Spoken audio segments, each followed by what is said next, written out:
Pak Budi, seorang tukang parkir di Semarang, belakangan viral dan ramai dibicarakan karena cuplikannya saat berangkat kerja. Berangkat kerja naik mobil, Pak Budi menjadi bahan perbincangan. Ternyata, faktor di balik kondisi tersebut belakangan mulai terungkap. Pak Budi selaku tukang parkir viral di Semarang yang disebut pergi kerja naik mobil. Sosok Pak Budi atau dengan nama lengkap Budi Sukro Raharjo adalah seorang tukang parkir di Semarang. Ia merupakan penjaga parkir di Jalan Ahmad Dahlan, Kota Semarang, Jawa Tengah.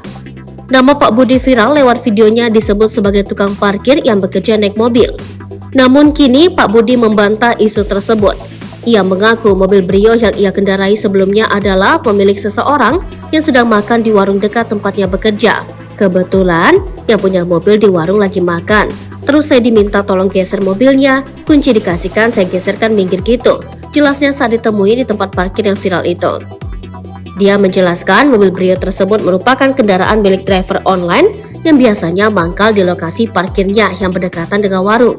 Saat itu bertepatan dengan truk yang akan mengirim barang, namun posisi mobil tersebut menghalangi. Itu mobil biasa mangkal di sini kayak ojol gitu paparnya. Apalagi lanjutnya sampai saat ini Budi mengaku tidak mempunyai mobil. Maka dari itu Pak Budi meminta agar warga tidak salah paham dengan kejadian tersebut. Dia sendiri mengaku kaget kenapa kejadian tersebut bisa viral. Padahal Budi sudah sering melakukan hal yang serupa namun tidak viral. Bahkan dia baru mengetahui jika dirinya viral dari tetangganya. Kejadian jam 4 sore, besoknya saya dikasih tahu tetangga saya, ucap dia. Ditanya soal skill menjadi driver mobil, Budi mengaku pernah bekerja menjadi sopir sejak 1991 hingga COVID-19 melanda Indonesia. Pada 2020 kemarin, saya sudah berhenti menjadi sopir, imbuhnya. Lebih jauh sebelumnya, video Pak Budi keluar dari mobil Brio viral di media sosial.